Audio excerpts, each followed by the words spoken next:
my channel. So today I'm going to be doing a book trilogy review of a YA dystopian series that I have just finished, and that is the Cell 7 series. This is by Kerry Drury.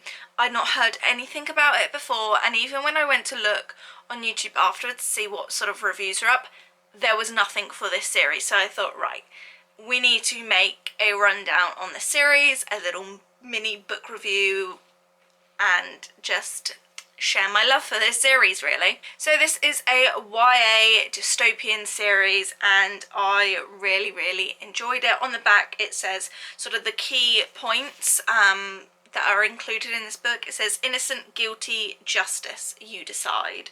And you know, it's sort of gives a little synopsis on the back of each one. So innocent, guilty, tension, betrayal, and then the last one is innocent, guilty, against the odds, shock. So yeah, these are really cool. If you like the Hunger Games, you will most definitely like this series. So let's start with the first book. This is Cell 7. I will read you the back and tell you a little bit more about it. So it said, should she live or die? You decide. An adored celebrity has been killed. 16-year-old Martha Honeydew was found holding a gun, standing over the body. Now justice must prevail. The general public will decide whether Martha is innocent or guilty. By viewing daily episodes of the hugely popular TV show Death is Justice, the only TV show that gives the power of life and death decisions, all for the price of a premium rate phone call. Martha has admitted to the crime, but is she guilty, or is reality more complicated than the images we are shown on TV? So this follows the main protagonist, which is Martha. She is 16 years old. This is set in London, England, and pretty much like the centre of London, and then sort of the outskirts as well. So the outskirts of London, like the outer boroughs, are what they call the rises, and they are in the book, you know, the more impoverished areas, lots of high-rise flats, a lot of the homeless live there, sort of the more underprivileged areas. So Martha is the main girl in this book, and straight off we know that she has been charged for the murder of celebrity and sort of charity enthusiast Jackson Page. It sort of starts off with, you know, the police there, and she is literally holding the gun stood over his body. And straight off you think, obviously from the back of the book, is she guilty? Is she covering up? What's going on? So we are thrown into this sort of dystopian, futuristic style world where she is sent straight to the cells, and she starts off in cell 1, and throughout these 7 days she moves on to a different cell, and each day there is a program on TV called Death is Justice, where they basically talk about the criminals in the cells, how they're getting on, what they've been charged for. They interview people, and basically at the end of it people can vote whether the criminals will be sent down, and by that I don't mean sent down, by that I mean put to death, or whether they can walk free. So yeah, Martha starts off in cell 1, day 1, and it follows her through each day in the cells. We do get some slightly other point of views, like from Eve, who is her counsellor, who plays a big part through the series, but obviously it's mostly told from Martha's point of view. So yeah, I found just the whole concept really engaging, really unusual. The fact that people can literally sit and watch Big Brother style, you know, these prisoners in their cells, and get to vote whether they get put on the electrocution chair, really. And it's very sort of backwards in the sense of like having the death chair. You know, it's very controversial across the world whether it should be implemented or not. Obviously we don't have it here in the UK currently, so I think that also brings a big impact to it. Obviously maybe if you're in America, where I think it's still like, at least the lethal injection is still, you know, like implemented in some states of America, it may not be sort of as impactful, but you know, for a country that is very much you know, justice until proven guilty, that sort of thing. It is a big shock to see and read about, you know, people being put and electrocuted on a chair, witnessed in front of a group of people. So yeah. So throughout this book, it just follows Martha's time in the cells, and also, you know, why she's sort of doing what she's doing in there. You kind of can sort of allude, I could sort of guess. I did find some of the twists in this first book a little bit predictable, and so for me, the first book only got 4 stars, which, I mean, is still a really good score. But yeah, I did only give it 4 stars. Like I said, if you love the Hunger Games, you'll really like this. It's got that sort of corrupt, you know, hierarchy, the corrupt government. You sort of get a little inkling of that in the first book, but it really is expanded in the second and third book, which I'll talk slightly about, but not too much, because obviously I don't want to give too much away if you think you might start this series.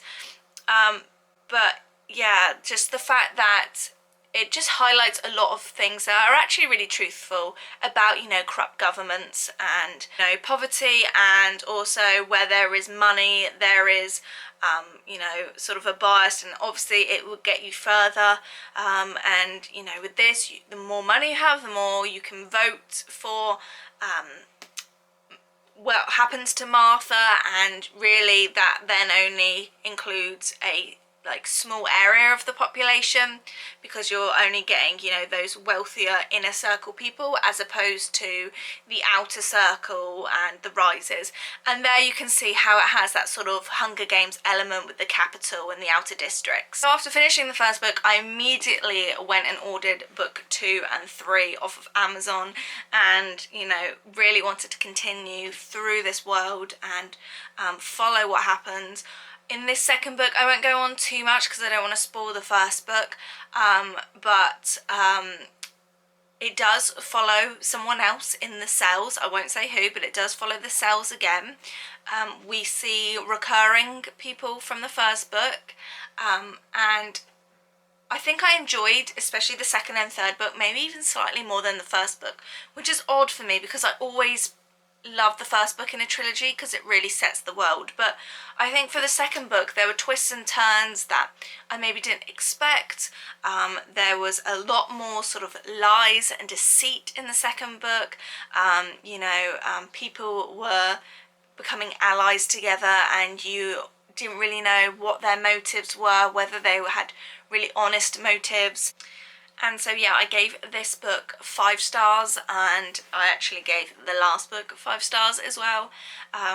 Yeah, the difference, obviously it follows Death in Justice, the TV programme again, but in this book they then install cameras into the cells as well, which they did at the end, towards the end of this book, but it definitely becomes more prominent in the second and third book, and it really amps up that whole Big Brother-esque style, and just like, you really couldn't believe that they would, you know, have this as like the norm, and like they would allow this to happen.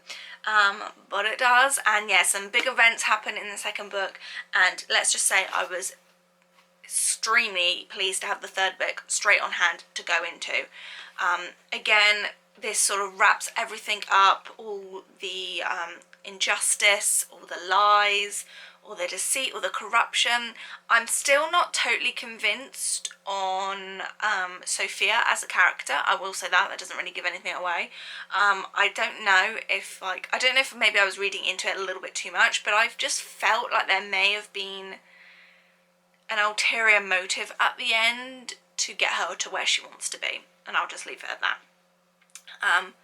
But yeah, this just really ended it all quite well, I thought, and you know, I was quite pleased to read this. I feel this book could lend itself quite well to some you know, side books, some prequels, especially you could have like one of Eve and what happened with her story.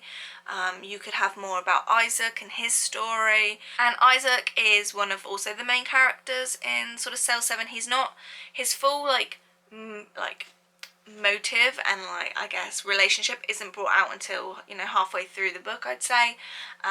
But I enjoyed their relationship together, and their friendship, and yeah, we do see more of Isaac in the second book, but less of Isaac, shall we say, in the third book. So yeah, I think I will leave it at that. But yeah, it had a lot of really good points in this book, a lot of things, you know, that reflected, you know, what goes on in our actual world. I thought, especially in the third book, when they built the wall around the rises, it had that sort of ghetto element to it, and you know, they were referencing like a little bit like the Holocaust and the Jews in it, and yeah, so it was really quite captivating, and I think really well written, to reflect, you know, the points in history, things that for us may have happened, you know, well, it's not even quite a while ago, but you know, in our history timeline, then made, you know, very forefront in these books. So like, you know, the death chair and putting walls around a ghetto, that sort of thing. So yeah, I really enjoyed these three books. It's definitely a trilogy that I really enjoyed, and I've not read a trilogy that I've enjoyed, especially a YA one, in such a long time. So let me know if you think you're gonna read this, or if you have read it, what you thought of it. Let me know down below, and yeah, I will see you in my next video. Make sure you subscribe if you want to see more book reviews, and like this video so I know if you want to see more, and I will see you very soon. Bye guys.